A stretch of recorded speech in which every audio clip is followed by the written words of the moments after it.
Hey, everyone. Thanks for tuning into the Crypto Commission podcast.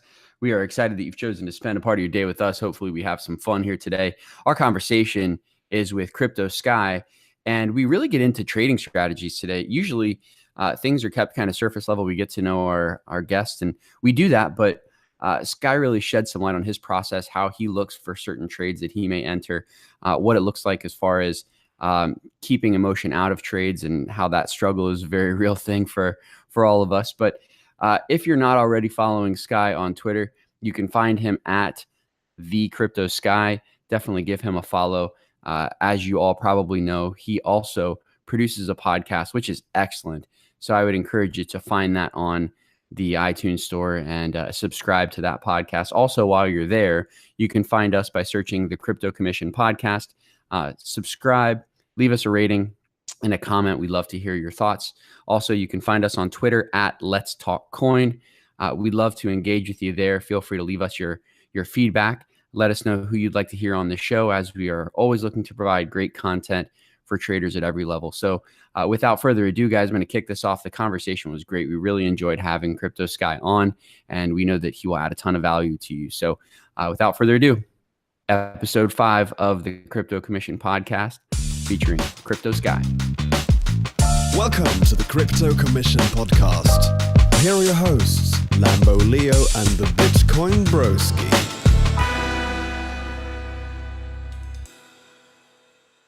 Hey everyone, welcome to the Crypto Commission podcast. I'm your co-host, the Bitcoin Broski, here with my man Lambo Leo. What's going on, guys? It's Lambo Leo here. Today's guest I'm pretty excited for. We got Crypto Sky in the building. What? On Sky. What's up, guys? Thanks for having me. I'm excited to do it. Awesome, dude. We're happy to have you on the show, that's for sure. Even though you are younger than both of us, you have got some experience when it comes to podcasting, and I know Leo and I both really enjoy your show. But we'd love to hear, just kicking things off, how did you get started in crypto?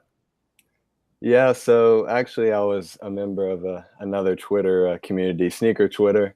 I used to resell shoes and clothing, Supreme, Jordans, Yeezys. I actually started a business. Actually started reselling in middle school, so I've always kind of been a young entrepreneur, I guess. But I started my own business junior year, reselling shoes, clothing, made, maybe $1,000, $2,000 on, some good months. Wow. And then one of my buddies started trading crypto, who was, obviously on Sneaker Twitter, and he kind of got me into it. I've always been interested in stock market mainly, kind of followed it, never really invested, but I really liked crypto. The barrier of entry was, a lot smaller. Obviously, you didn't have to have a minimum amount to invest. There wasn't as much regulation. So obviously it was a little easier for me to kind of get into it. And he just kind of got me hooked. And once I started kind of researching what was going on and really dove into it, it really just captured me. It's funny, I was telling people, I'd be in, English class or whatever, and someone would be writing their essay, to the right of me, and I would be researching shit coins. So That's awesome. That's kind of how it all started, and it's taken off since. There you go, man. That's awesome. So when was it that you got started? How long ago? Yeah, so first exposure was probably October, December last year, sometime in October, November, sometime around there. And I really started to take it seriously in January of this year. So that's when I really, got into it. Nice. It seems like that's a big, a lot of people seem to get in at that time, really big before the last run. And then, like you said, taking it serious in January. Can you explain that a little bit? Like how you got in before the bull run and then your decision to take it serious after that. What does that mean? Yeah. So, I kind of looked at it as an opportunity to reach financial freedom, which is my number one goal, for the future of my life. Obviously, young, so I still have chances to reach that. And I felt like crypto was the best gateway to do so. So, after I kind of saw, the price rise, I wasn't obviously heavily invested into it when, we had that huge bullish trend late last year. So, I kind of saw that and it really excited me. and not really just, you know, making money, but the actual future of the technology and what the space could actually accomplish. And by taking it seriously, I mean spending hours researching, you know, coming home from, you know, basketball, school, and going straight to, you know, my desktop and just spending hours researching, you know, staying up late, you know, learning how to trade, you know, learning this, learning that, you know, learning how to research coins. I started a Twitter January or February, and it actually took a while to, you know, kind of pop off, which I think it does for a lot of people. And that's kind of when I discovered, you know, the podcasting and got into that. It's awesome, man. So, you know, when you started to take things more seriously, treating it like a business, what, you know, if you could go back to then, what's a lesson that you learned or something you wish someone would have told you when you were getting started? Yeah, so I was actually talking to someone this morning, Encrypted Apparel. I don't know if you guys are familiar with him. He's a good buddy of mine, and we were just kind of bouncing ideas off each other. And I told him the number one thing I've learned in, you know, the past 6-7 months is market cycles, rules, everything. That's a huge one. Yeah, And can you talk a little bit about that? yeah, and it's something I told him, you know, I'm a big fundamental analysis guy. I really like researching the coins, the projects, the teams, you know, more investing, not so much day trading. And something you know, when I first got in, I thought, well, if I pick the best coins, it's not going to go down as much because it's better than the rest. You know, I'm sure a lot of people have a similar Yeah, mindset. you think. Yeah, no, for sure. Exactly. And then, you know, we hit that bearish market. And it's something I actually, it was funny. I actually did not struggle, you know, the first 4 or 5 months in the bearish market. I actually did really well. I had a couple masternodes take off, a couple, you know, got lucky, or, you know, had a couple positive trades. And then just this past probably 3 weeks, you know, when Bitcoin kind of started to run a bit, you know, I've really kind of started to see some of the effects of a bearish market. And it's something I really it just kind of hit me, like market cycles, rules. Like, even if it's a good coin, even if long term you think it's a good buy, if the market's in a bearish trend, that coin's going to go down. There's just really nothing you can do about it. And you're trading against the market, right? So we're, you know, closer to the bottom than we are at the top of this market cycle. And right now, it seems like everybody wants to enter their positions, right? Everything is down. Altcoins are down 70 to 90%. Yeah. So, I mean, everything looks like a great buy.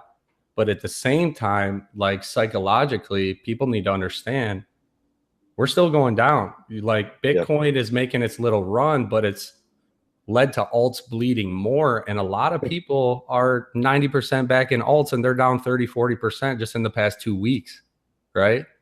Well, we all caught that little pump fake, you know. Everyone, I think, thought that the alt cycle was coming, so you'd see people start to ladder into alts prematurely, and then we get the, you know, the big green candle from King Bitcoin that just absolutely bled the alts out for people. So people that were DCA, you know, dollar cost averaging in, that were maybe, you know, down 5 to 8% in a bag, now are down, you know, 40, 50, 60% in a bag, because it seems like they just have over the past week. Yeah, you're right. And it's okay to be that way too. I'm not saying, you know, there's a perfect time to buy in, and I didn't buy in all my alts right now, so I'm smart. However, a lot of people, for those people that are in, hopefully you realize why you got into those positions. And I'm hoping a lot of those positions weren't short term, because a lot of the plays right now are, you know, I believe getting into your long-term plays, averaging into those and being patient with it, because that's the problem. Everybody gets so basically horny, and they want to make all these, they make all these gains to make all these gains. But it's like, bro, you just got to chill out, relax, let the market be the market. And you know how many, like, I don't sleep when I'm all in alts. Like, I don't know about you guys, but stress. Yeah, it's good to just, this is the time to relax, learn things you don't know. If you don't know how to chart, you know, learn it, ask questions. But so Sky, with you know, you being the master shitcoin researcher that you developed into, what are some of the things that you look at when you're looking to potentially get into one of those, like, grimy, low cap, unpumped, no one's really talking about it yet? What are some of the fundamentals that you look for before entering a trade? Yeah, and I'd like to give a quick shout out to Crypto Bulldog. He's on For Twitter. sure. Hopefully, he'll be coming on the podcast soon. He is by far the best fundamental analysis researcher I've came across. He's just a really cool dude. Hoping to get to chat with him soon. But a couple of things I've learned from him. Good plug. A couple of things I've just picked up on my own.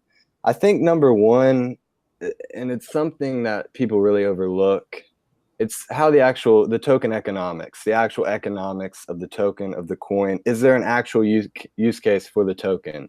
Is it just a masternode coin where it's just being used to raise capital for whoever's behind it? Or is there an actual, use case like, Restart Energy, hashtag MWAT, a coin I really like, project I like. Absolutely. You can, use their token, their coin to actually purchase energy to start your own, franchise to sell energy. So, I mean, there's an actual use case. They've got partnerships. So the first thing I look for is token economics. That includes pre-mine and then ultimately what the token is used for. The second thing I look for is the actual team. You're not investing in the coin or the project. You're investing in the team behind it who are actually developing things, who are marketing it, who are making connections. Those are who you're actually investing in, the actual team. LinkedIn, checking out the team's webpage, obviously great tools for that. And then I would say the third thing would be the actual community. For a lot of these low caps, their fundamentals aren't going to be 10 out of 10 right off the bat. They're not going to have that perfect white paper, the perfect token economic explanation. It's going to be kind of trusting the community, trusting the early devs to see how much progress they're going to make. Progress is a huge, huge bonus, especially in a bearish market. If you have a coin that are constantly releasing updates, constantly making progress in their roadmap, that is a very positive sign. So I like to hop into Discord, Telegram, just ask some simple questions, hey, why should I buy this token? What's it used for? Talk to the devs, see what they're working on. So those are probably the three biggest things I look for. Yeah, that's huge, man. I mean, the team is a big one too, right? Because when you're making an investment in a company, it's like who's the CEO here? Who's steering the ship? Yep. And that'll give you a huge idea, an indicator to see if you should invest in that stock. I mean, if Mark Zuckerberg's coming on the blockchain, I'm probably getting into ICO. Like, I don't know about you guys, but leading into our next question, how has your strategy changed? And what was it when you started? How has it evolved? Yeah, I would say, when I first started out, it was probably even more long-term than I am now. Oh, that's interesting. Yeah, it's something that's kind of funny when you ask that. It just kind of turned, made wheels, start turning in my head. But I would think the, probably the biggest change has been I've actually utilized Bitcoin more. When I first started out, I was almost solely in alts. And I've started to, and that was purely from a standpoint of wanting to gain capital, wanting to, create capital, and not worrying about preserving it because I had a smaller amount invested. I wasn't worried about losing it. I wanted to, obviously create capital. And now, I'm in a position where I have a little more capital created. I want to preserve it as well as create it. So I've been utilizing Bitcoin more to hedge against, obviously, alts. I would say that's definitely the biggest change. I've also kind of learned to swing trade a bit. So when I do have a coin that I really like, it runs, 15, 20%. I sell that coin. I sell a percentage of it, maybe 25% of, my stack when it has a 10% run. And then that gives me opportunities to buy back in later. And that's another way to increase, the accumulation of the token. Does your strategy change with that? Those 15 percenters, because I know some people, they'll change their strategy, mid-run or, depending how the market cycle for Bitcoin is going. And I think some people get tripped up with that. They'll actually have a bona fide strategy and then they let their emotions take over and then they're completely emotionally trading from then forward. Exactly. Do you have a pretty strict strategy? I wish I could say I did. I'm in the process of kind of ironing out my strategy. As we all are, I think. Yeah. and it's something I'm kind of really focused on developing right now. It's something I spent a lot more of my time researching and actually finding the coins. And now I'm to the point where, I like where I've got a nice list of alts that I really like and I'm looking for in the bullish market. So now I'm kind of taking the time to develop, my own strategy, how I want to play the bullish market, and things of that nature. What is this bullish market you speak of? I'm starting to think it's like a unicorn. Do they really exist? Not this funny. year. It's crazy. Yeah. I hope we'll see one soon. We'll have to find out. It's coming. It's coming, guys. Well, and I mean, I guess there's opportunities to make money no matter what, right? So the beautiful thing about crypto is we can make money as the market moves up. We can make money as the market moves down. Yeah. So there's always something, buddy Altcoin Psycho on Twitter pointed out. Ethereum is kind of the leader of all alts. And so I've kind of been holding in Bitcoin and a bit of Ethereum to kind of see when Ethereum settles out. I'm sure you guys are familiar with the channel Ethereum to Bitcoin. So when that kind of settles out and we start to see Ethereum, kind of gain some momentum, that's probably when I will kind of start to enter back into alts and kind of start accumulating. I have been a bit, but I've kind of slowed it down the past couple of weeks with the Bitcoin movement, just to kind of preserve Bitcoin value. And then I'll slowly get back into alts once I see Ethereum turn. So. Yeah, and I mean, hopefully Ethereum's getting pretty close to a bottom. Yeah, let's hope so. So, jumping into the next question, I know that you mentioned, some of these alts that you're looking at.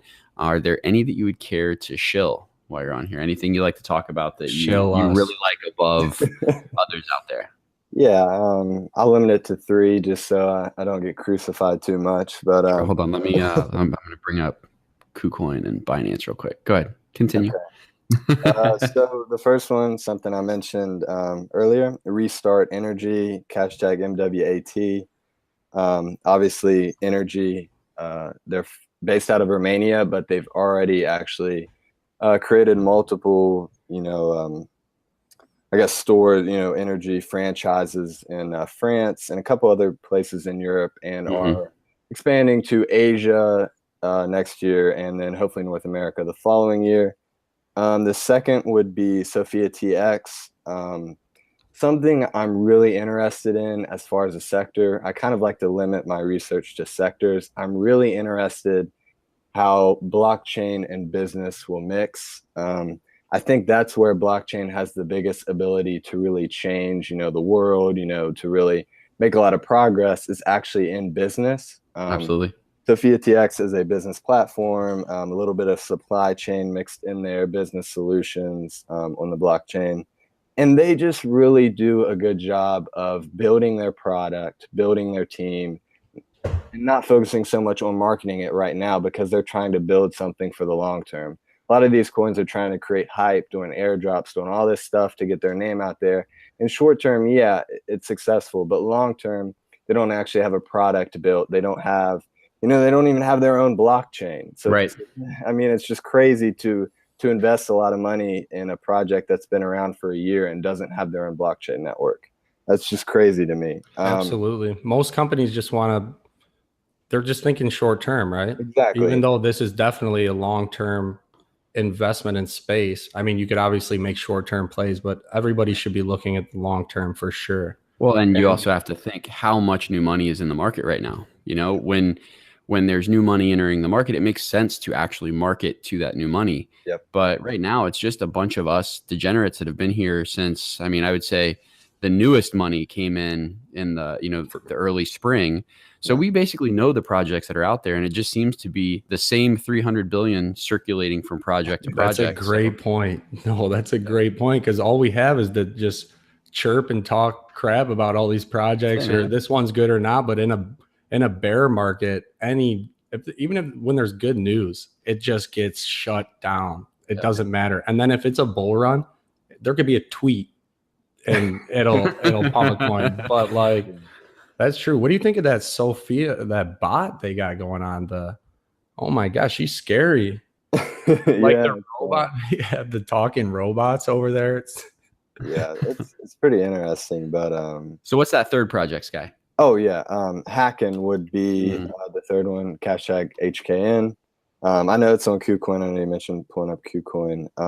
I just meant to market by whatever your picks were. It is cybersecurity for the blockchain. Obviously, that's two very bullish sectors. Outside of blockchain, cybersecurity is obviously growing bigger and bigger. And something that really caught me when I was looking into the project, first of all, the market cap. I mean, the market cap is tiny. I mean, it's $5.5 million. Yeah, I mean, it's tiny. And if My you pull kind up of the play website, right there. exactly, it's really well designed. Something I think people overlook is how nice is the website. I just kind of get a feeling if I like a coin or not when I first pull up the website. But their team's their devs and the CEO are actually members of European military cybersecurity units. So you would have to think that they would probably be pretty talented in the cybersecurity field if they're actually, full-time military, in that sector. So that's another one I really like. And I'm pretty impressed by. They also have a coin burn system, something similar to Binance with the coin burn. And I've heard talks of Restart Energy, maybe implementing a coin burn / maybe masternode system. Another point that I was kind of excited about for them. But the Hacken does have a burning system, which is another cool little detail. Their entry to the market was kind of cool. I know they jumped on a couple of bug bounty programs right off the bat, and they blasted into the market. I know that was in April, May when they started to get mentioned a lot more. So I'm excited to see what comes from that. MWatt's a favorite of mine. So yeah. And then Sophia TX, I know that's Leo's a total fanboy. I like it. I'm doing a write up on that right now. Yes, sir. So yeah, I mean they're right now it seems like everything looks like a good buy, right? Yeah. Like we're at a point right now where a bottomed out chart is almost a scary thing because you never know where the bottom really is. You see like Track, Origin Trail, it completely bottomed out. And then it continued to go lower. It actually, I think last week it touched below ICO price, which is exciting. I think it's a good project. It's, and again, that's a coin with good fundamentals. And that just kind of goes back to, what we were talking about earlier. Just, market cycles rule. Like there's nothing you can do. That's right. So, dude, I think, as far as the space goes, you are a positive voice. I know that in this space, especially, and just as you continue to evolve, you're going to make a huge impact. When it comes to the space overall, what's something that you just absolutely love about it? Yeah, I think probably my favorite thing in the space is actually, I guess, meeting new people and kind of helping them start their journey. I've had multiple people, through DMs and on Twitter, kind of ask me, I want to get into crypto. I've listened to maybe an episode or so of your podcast, but I don't know where to start. I really like building. I like building businesses. I like building followings. That's just really interesting to me. So I like kind of giving them a platform to build on and to kind of go out into the crypto space and, hopefully succeed and move on. So that's something, the most interesting part of the space to me is how, relatively early we are and how, we have the chance to really build something special. I would say that's definitely the most interesting thing to me. Yeah, that's huge. That's a huge one. Same thing for Whitney and I think. We all come from the entrepreneurial background, right? Yeah. So from me, not coming from much personally, it's like, what could I make out of nothing, right? Yeah. So from being really young, for myself, I was detailing boats and understanding the entrepreneurial realm and just any way to make money. So same thing with crypto. When you get in, you think, oh man, this is so tough. Where do I look? Where do I start? Who do I follow? This is discouraging, but really just like anything, you just learn as quick as you can. And it's really good to have people like you, especially your positivity. That's huge in this space, having these positive people, especially the people who captivate the audiences and have the media and have the followings. We see some of these big accounts that are kind of, they don't necessarily help out people getting into the space. But I think a big thing is helping people out that want to get in and just showing the way and paving the way for them, And that's ultimately going to develop the space and continue to improve it. I mean, that's another, positive reason, to do so.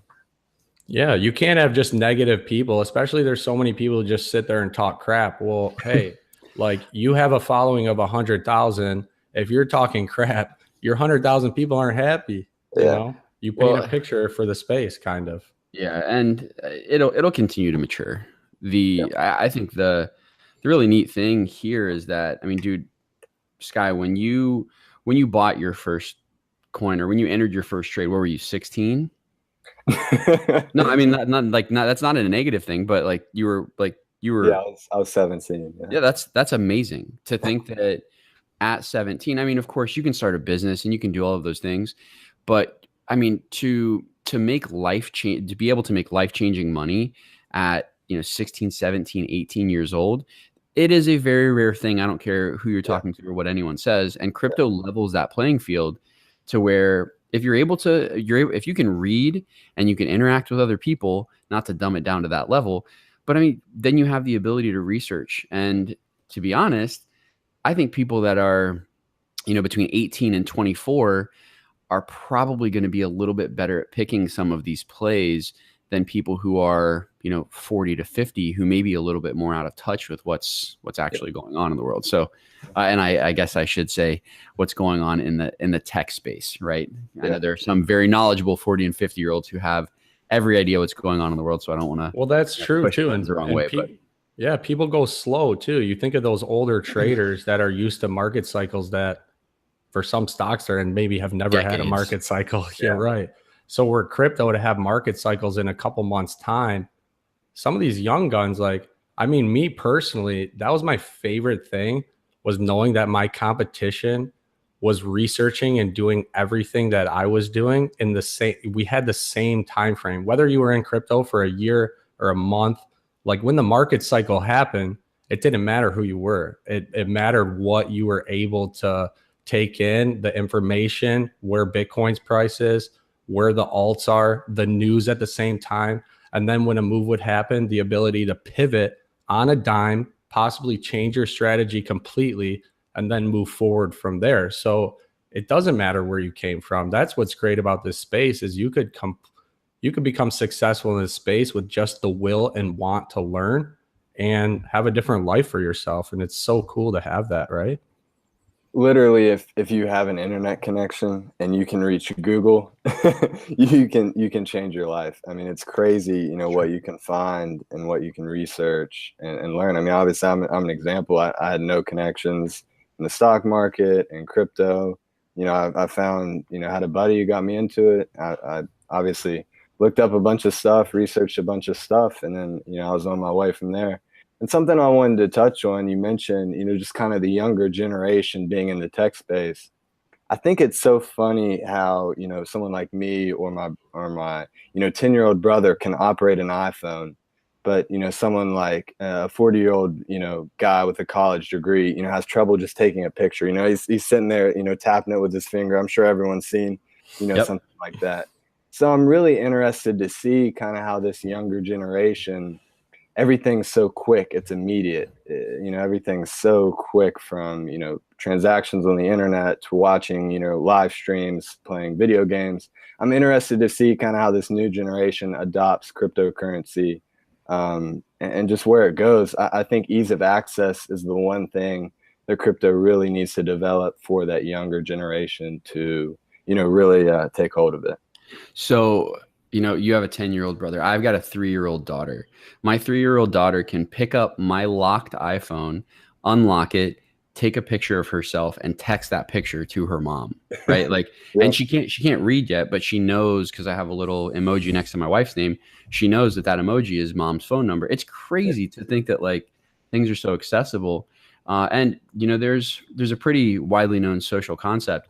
Whatever people find general consensus on when they're 18 to 24, that's what will become the norm 20 years in the future. Because if you think about it, people who are 18 or 24 now, 20 years, they're 38 to 44. They're running the country. They're determining policy. They're determining what goes where. So you're absolutely right, man. So, that's obviously something that's exciting about the space and, a part that you fit well into. But what's one thing that you see the need for change on, or that you just absolutely dislike about Twitter, crypto Twitter? I love how everything. I love how Twitter is the first thing you say. it just seems to be the source of most negativity in this. It is. It's a drama. I would say and it's exactly what you guys just said, just the negativity, and not even that, but just some people care more about how other people are trading than what they're actually doing. And I hate that mindset. I hate caring about what someone else has or what someone else is doing and not worrying or focusing on what you have the ability to do. I mean, there are people out there trying to bash other names, other influencers who, maybe were not in a great situation and started to receive money in crypto. It may be their income stream. And then you have, someone here who's trying to make a name for himself, attack someone else for shilling a coin that, dropped 10% because we're in a bearish market. I just hate that attitude. It's something I don't like to get into. I don't like to get into arguments with people because I want to bring more of a positive, like we're talking about, more of a positive influence on people, because this is such an amazing opportunity. I don't want it to be ruined for someone by, a negative figure just, speaking out of his mouth. That's something I hate. For sure. Well, I mean, we've fortunately got a recording of you shilling 3 coins. So yeah, anything ever go wrong, we'll just hold that over your head indefinitely. So watch out, buddy. Watch out. Yeah, I saw the other day. It was a great tweet. Somebody was like, what did he say? He was like, if you are always negative and looking for negativity, or just looking for negativity, you'll find it. There's people who literally just go on other people's accounts just to shit on them. And it's like, what are you're looking for that? You got it. And now you're even more mad. Right. Well, it's like with anything, right? If you, no matter where you are, if you're the kind of person that you live in a town and all you think is, man, the people around here really suck, you're probably the one that sucks. Right. So, I mean, we have to first look in the mirror before. Yep. And usually the cliche is that hurting people hurt people. Right. So people who are in a funk or in a bad place mentally, or maybe they just got their butt kicked or got wrecked on a trade, they're the people that are looking to throw shade because another cliche, misery loves company, right? All of these things, they become these cliche sayings because they're like, there's truth to them, So, and another thing, if you, just blindly follow, some cartoon character's tweets on what to invest your $10,000 in, you probably need to take some time and, change kind of your mindset before you start attacking someone else. Hey, easy, buddy. That's how I started. All right. That's how I bought $3 Ripple. If you're following CNBC crypto, no, I'm just kidding. Yeah. The ultimate counter trade account. Yeah. But no, you're right. You're right. I mean, people have to take some responsibility over their own actions. Yeah. And if you were to just ask someone, right, if they weren't familiar with crypto Twitter, they weren't familiar with the space, if you were just to say, hey, there's a person out there who you don't know their real name, you don't know their occupation, you don't know their education level or their level of income, you have no idea what their results in life are, but they are going to give you advice on a $10,000 trade. Do you think it'd be a good idea to follow that advice? Like, no one would say yes, right? Exactly. But it's something about the overwhelming stupidity that comes from crowd mentality when you're on a social media platform where people think it's cool, So, I mean, it is what it is. I think that everyone has done it at some point in time. And, because of FOMO and emotion, we'll probably do it again at some point. And it makes sense, too, to want to follow. You're like, oh, my gosh, this guy is so successful. If I just follow his trade, I'm going to be rich. That's what I thought. Yeah. I was following, I don't remember what accounts it was when I started, but I would just follow their account. I would see their success. At least in my head, I would have like a fabricated amount of success that this Twitter anomaly had. How rich and I would follow their trade. I remembered that it was like, it was in my head as if it was real, right? And it was completely made up in my head. But I have a question along with that. So, Sky, obviously you're a big personality on Twitter and growing. But when it comes to like some of the guys that you shouted out, right? When they make a call, are you interacting with them? Are you sending them a message? Are you looking to get more details on why they like what they like? What does that process look like for you? So as far as coins, the main thing I use, the Twitter personalities, Twitter figures for is actually finding new projects to research, not new projects maybe to invest in, but new projects to research. I Yes. really think Twitter is the best tool out there for finding new projects to research. I keep saying it, but it's such an important point. Absolutely. I mean, some like, Nita coin, he mentioned a coin, in his 10 bags for July. And instead of just going, to Binance, to these exchanges and buying those 10 bags, I went one by one, researched them, found what I liked. And I ended up finding one super low market cap I really liked, and I invested in it. I think that's really the approach that people, and it's a learning curve to not just blindly follow someone who seems successful, in our minds, like we talked about, but to actually take that next step and do your own research, like everyone says. And then, you have the responsibility to make that trade or investment. It's great, man. Well said. That's great. No, absolutely. When you get into those trades too, you're exactly right. It's that learning curve. Like, oh, I just put $5,000 in a trade because somebody, I have no clue who they are, told me to, and they have a big following.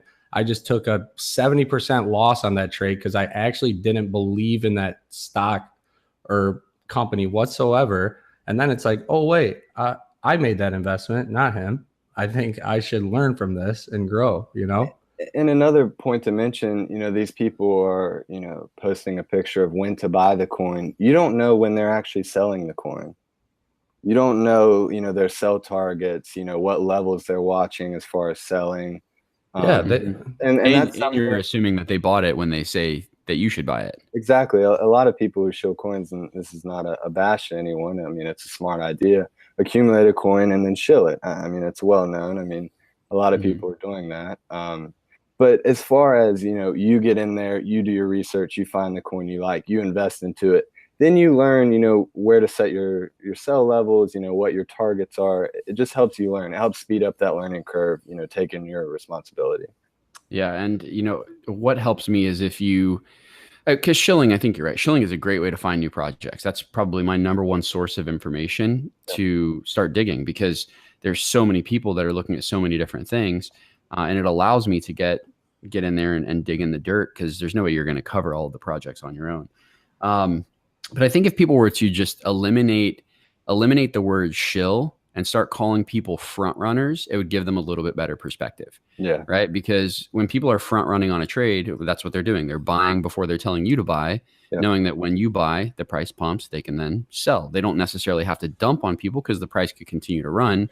But more often than not, they are the person on the other side of those entries. So, I think that it's how we label things, how we carry ourselves, and how we think. If you can change that a little bit, there's a lot of success to be had. And that's speaking of, great point. No, that's a great point. The word shill, because I personally use it in a way that I don't like using it anymore. I literally just realized that yesterday. I was like, I need to stop saying shill, because I would use it in a context that wasn't sounding right. It was like, hey, talk about this coin. I would say, hey, shill it to me.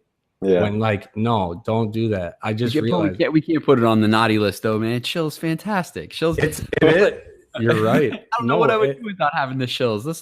That's the one thing that I fear the most when everyone's bashing all these people for mentioning projects. I'm just like, man, shut up. I don't want them to go anywhere. You know what I mean? Let them continue to pump their bags. That'll at least give me some ideas for upcoming trades. I got, like you said, family and all kinds of other stuff. I don't have time to, spend hours a day digging. Yeah. Like you said, there's a difference in saying, hey, look at this coin, or hey, buy this coin because 100%. I was accumulating for you. I think you could you'll be able to read the context in which they mean. It's pretty simple. Like a lot of these. Yeah, go ahead. And something that I've kind of found is, the old saying, put your money where your mouth is. If I tweet a coin, I'm saying, I'm buying this coin, I'm researching this coin. I'm actually participating in the buying or researching of the coin. Skin in the game. Exactly. And I think people have got to realize that, if a person you're following, they may be, you know, shilling a coin, but if they're heavily invested in it, if they're interacting with the team, if they're researching it, I mean, those are all positive things. I mean, those are all good signs that you should hop in, do your research, and then invest in it or not. But yeah. So, dude, one thing that we always like to ask people that come on the show, and it's gotten a great response to this point, we love to get a better understanding of why people do what they do. So maybe a little bit of a deeper question. Feel free to take time to unpack it. But why is it that you continue to produce crypto content? You're continuing to, I believe you're going to study finance so you can continue in the space in a bigger way. Why are you choosing this for your life? Why have you chosen the path? And yeah, that's actually a really cool question. I might have to steal it. I'm not sure yet. but yeah, seriously.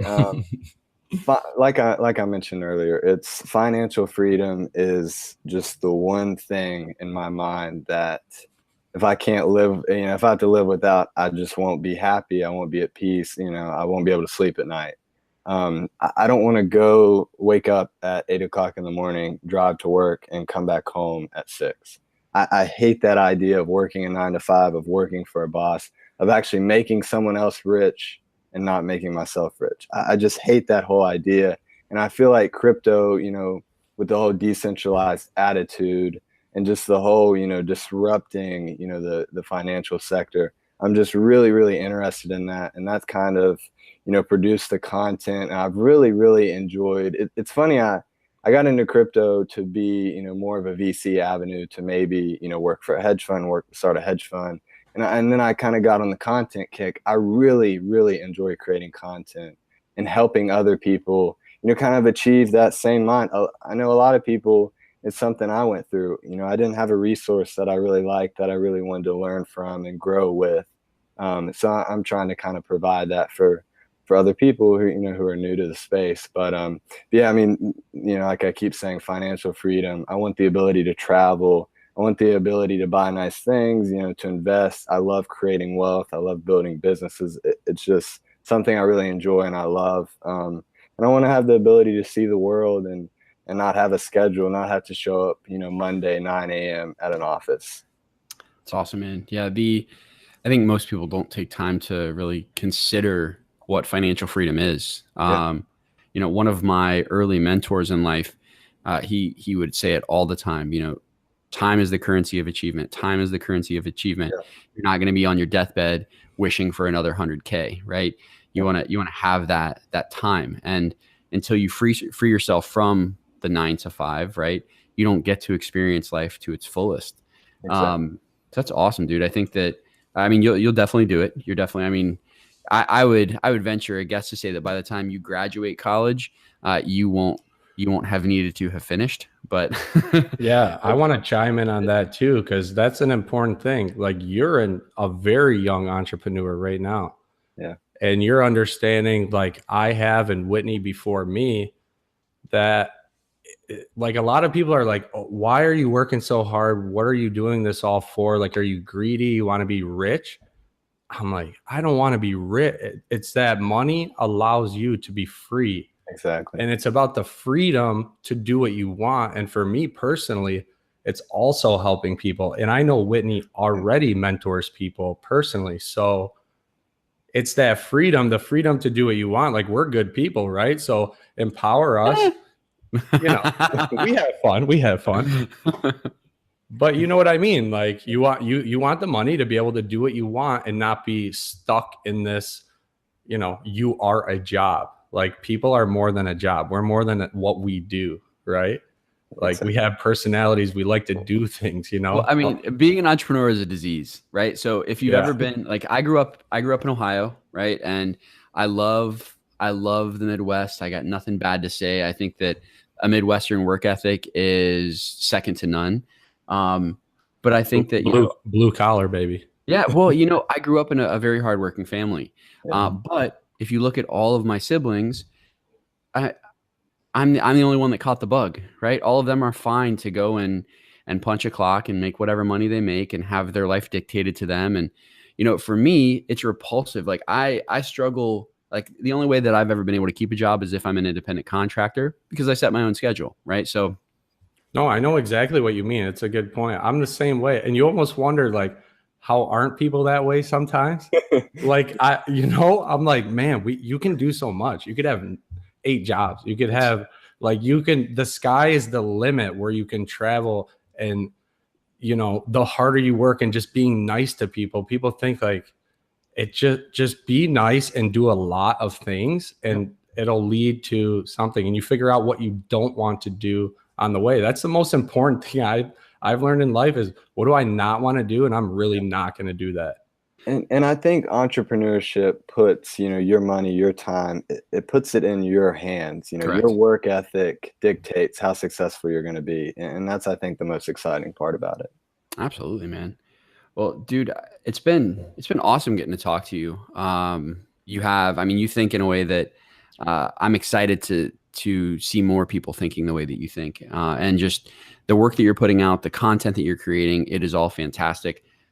Is there anything that you would like to say, or the floor is yours, man. Is there any closing thoughts you'd like to pass along?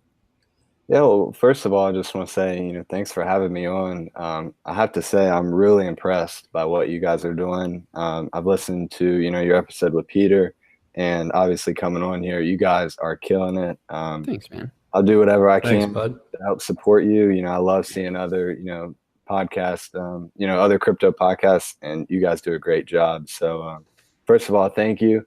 Second of all, I think just something we talked about it. I like to just, tell people, take this opportunity and really go for it. Like, don't just sit there and maybe trade for 30 minutes a day and then, hope you're going to be a millionaire in a couple months. Like, take this opportunity. It's such an amazing opportunity to really create wealth and really create freedom for yourself. Take it, like, grab the bull by the horns and just go for it. Like, don't be afraid to put out content. If you like to write, if you like to make videos, go for it. Like, don't just sit there. There's never going to be a perfect time to start. Sometimes you just got to jump in. You're not going to know how cold the water is, but you just got to jump in and start swimming. Like, you've got to start somewhere. So that would be just the one thing I would want to tell people. Like, you have a dream, if you have a goal, something you want to achieve, just start now and just go for it. It's fantastic, man. Leo, is there anything that you'd like to say before we wrap things up here? Yeah, I just want to say that I'm glad to have you on, bro. It was cool watching your podcast. The reason why we asked you to be on here was because of your podcast and your attitude towards the space and just positivity in general. That's what attracted me to send you that DM in the first place, right? And now here we are talking crypto, talking life. It's what this is all about. This is what I'm doing it for personally, Yeah.